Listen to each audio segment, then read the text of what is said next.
All right, self-esteem quiz time. Answer yes or no to these 3 questions. 1. When you're speaking to yourself, are you saying mostly positive things? Yes or no? Number 2, do you prioritize yourself and your own needs over those of others the majority of the time? Yes or no? Number 3, do you like yourself? Yes or no? I'm actually willing to bet that most people answered no to at least 2, if not 3 of these questions, especially if you have ADHD. And we need to switch that. And today I'm going to talk about why we need to switch that. And we'll also talk about how we can start to switch that. And I'm going to give you a bonus mindset tip at the very end that's going to tie everything together. If you're new here, I'm Tiff, absent-minded professor of neurobiology. I was diagnosed with ADHD at age 37, and I am hyper-focused on helping you learn to love and live in harmony with your own unique, amazing, chaotic brain. So let's go. Okay, so think about this for 1 second. You spend 100% of every single minute of your entire life with yourself. And I say this one more time because it is important. You spend 100% of every single minute of your entire life with yourself. That means that you should be someone that you like and hopefully enjoy spending time with, because you're in it for the long haul. This is a permanent, long-term relationship. However, I'm willing to bet that many of you spend a lot of time getting down on yourself. And maybe you say things to yourself that are so mean, you would never dream of saying them to another human. Or maybe your needs, your physical and your emotional needs, are the first ones that get set aside when somebody else needs something from you. In other words, we don't really treat ourselves like somebody that we love or even like sometimes. But the good news is you are also 100% in control of the way that you treat yourself. So self-esteem and self-love are huge problems for so many people, especially if you have ADHD. So what is self-love? Well, let me tell you what it's not first. Self-love is not celebrating your successes and then hating yourself for your failures. That's actually conditional acceptance. And if you've ever been on the receiving end of that in one of your relationships, social or romantic or other family relationships, you know it's unpleasant, but so many of us actually treat ourselves in that exact same way. Self-love means you unconditionally accept yourself as you are. Your strengths, your weaknesses, your annoying traits, your lovable traits, your successes, your failures, your weird thoughts that you don't say out loud to anyone else, all of it combined, because that's what makes you you. And you accept this with no edits required, exactly as you are in whatever moment you are in. That is self-love. Now, this doesn't mean you shouldn't strive for improvements, but it does mean that your feelings of self-worth, your self-acceptance, aren't contingent on whether you succeed in making those improvements. So I think about how I love my kids, and I love them for all of their positive qualities, their quirks, even when they're annoying me to a large degree. I don't love them any less. I might be annoyed at them, but I don't love them any less. In an ideal world, we feel the same way about ourselves. I'd love to hear in the comments some of your own challenges with self-esteem. And think about it this way. Because you spend 100% of your time with yourself, you are your primary source of information about who you are and how worthy you are, right? So if you're constantly telling yourself that you are someone who lets people down, can't achieve things, or otherwise sucks at life in some ways, it becomes a self-fulfilling prophecy. Your brain is a giant predictor machine. So it's taking in information from you and from the world, and it's like, okay, this is the state of the world. This is who I am, and this is where I exist. So I'm going to wire myself accordingly to live in that environment. So it becomes this self-fulfilling prophecy. And you feel really bad about yourself at the same time. So this is like a lose-lose proposition. But the good news is your brain is a giant predictor machine and you are the primary source of input. So this means that if we can change how we speak to ourselves and we change how we think about ourselves, and now we do this in a more positive light, our brain will rewire our internal sense of who we are and how we operate in the world.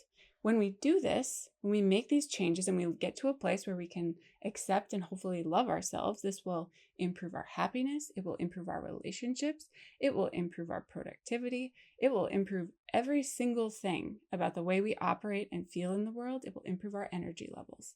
In other words, it generalizes. and I do love things that generalize. So I've been working on this a lot lately, and I feel like I'll probably be working on this for my entire life, but I've made progress that I'm pretty proud of. And so I wanted to share what I've learned so far with you, because hating myself less is frankly awesome. So how do we actually get to self-love? Today I want to go through what I think are 4 foundational pillars to get you well on your way to self-acceptance and self-love. So number 1, respond with curiosity, not criticism. So for example, if you have a goal and you didn't meet it, instead of being mad about it, try to ask yourself, why? What was the obstacle? What wasn't working? Did I try to change too many things at once? Was there something I just didn't foresee that actually popped up in the way of my success? What's going on? And then take in that information, make a change, and try again. This means you develop a collaborative relationship with your brain, with yourself, rather than an adversarial relationship. If you're beating your brain into submission, it's going to resist, and probably you're going to, end up not succeeding at a lot of the things that you're trying to succeed at.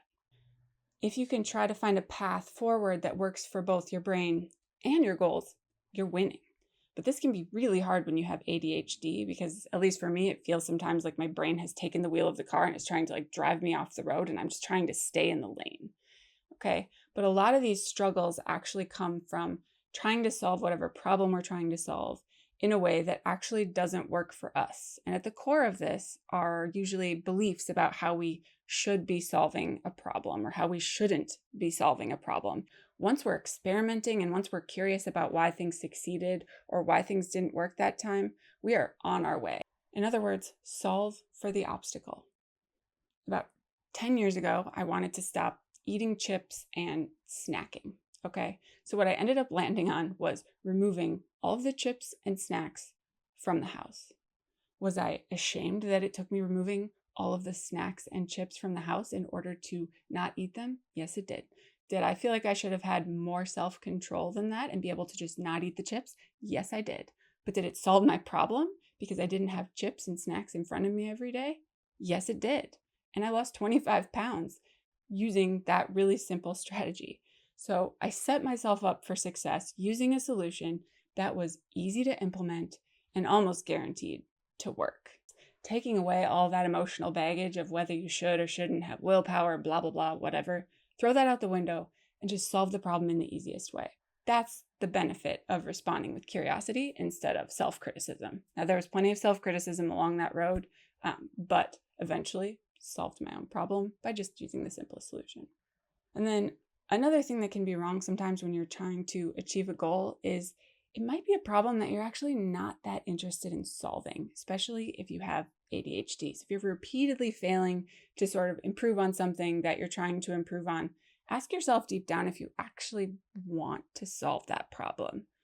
Do I actually care if my drawers are all perfectly categorized and my clothes stay perfectly folded in my closet? The answer turns out to be no, and I've just decided to let that one go until I care enough to actually change it, and I may never care enough to actually change it. In the end, only solve problems that feel important to you deep down to solve. Most importantly, there is literally no medal, no extra credit for struggling. There is an easy way to solve your problem for you. Do it, okay? Life does not have to be hard. Making something easier is literally one of the best ways to change human behavior, and curiosity is required to identify what those things are, and then taking in the information when it doesn't work, pivoting, and doing it again. Number 2, acknowledge your wins, big and small, period, the end, okay? I want you to take all the energy you probably spend picking out what you're doing wrong every day and berating yourself, and I want you to take it and I want to focus it on identifying the things that you are doing right every day, because I guarantee you there are a lot of things that you are doing right every single day. And particularly when you have ADHD and you're just whirling through life, never pausing, it is very important to take a second, pause, and notice what's going on, but especially when what is going on is you succeeding at something, big or small. If you take note of them, they start to add up, and then you start to build evidence that you are actually doing some things right. This helps build your self-esteem. So the important thing to noticing what you are doing right is to externalize it. So get it out of your brain and into the world. So the simplest way to do this is to notice in the moment when you do something right and just say it out loud. Wow, good job. Or, yeah, I did that. It just gets it out of your brain and allows you to hear it and reinforces that you did something right. A second way to do this is journaling. I don't mean any kind of fancy journaling. What I've found is, for me, the easiest way to journal is when I got rid of any rules about how often, how long, or what to write.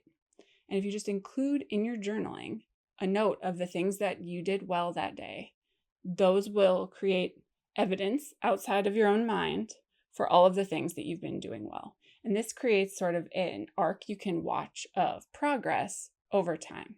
Okay, number 3, identify your needs and make time to meet them. Prioritize them.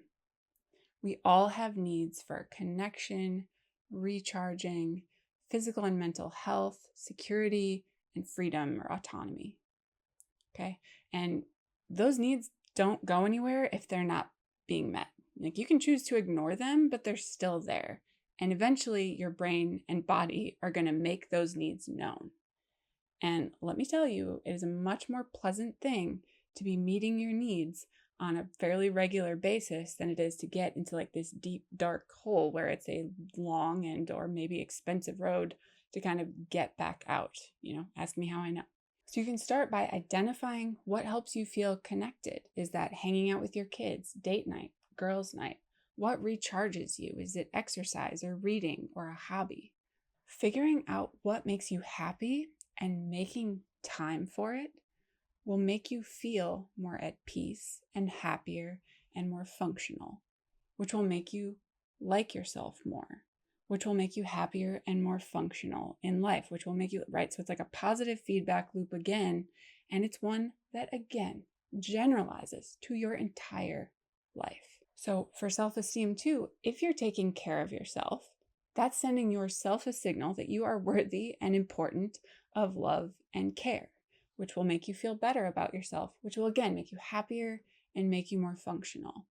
Okay, so if you're someone that has trouble, like me, putting your needs at the forefront, here's an analogy that helps me out. You're a house, and houses need maintenance, and you can ignore fixing the roof, fixing the siding, fixing the plumbing, fixing the electrical, whatever, for a very long time, right? And you can let it ride, but eventually that house is going to crumble. And the bad news there is that inside your house is every single person that you care about, every relationship you have, your work, your daily function, all those things live in that house. So when it crumbles, it affects everyone around you that you love. It affects all of the things that you are active in your life. So you have got to take care of that house, because by taking care of it, in other words, by taking care of you, you are actually taking care of everyone around you. And to just hammer this home, if you do the upkeep on the house on a regular basis, it's a lot easier and cheaper in the long run to keep your house well maintained. Once you have to build it back up from the studs, again, a much longer, more expensive and stressful road. So this means saying no to others so that you can say yes to yourself. It might mean setting boundaries around what you are doing for other people so that you can do things for yourself. But in the long run, by doing that for yourself, you are actually going to be more functional, more present, and more pleasant to interact with on a regular basis for everyone around you. It's a win-win. And number 4 is take responsibility. I actually think that having expectations of yourself and taking responsibility for your decisions, as long as you're doing it in a compassionate way and not a perfectionistic way, is a form of self-love. Now, I want to distinguish between fault and responsibility.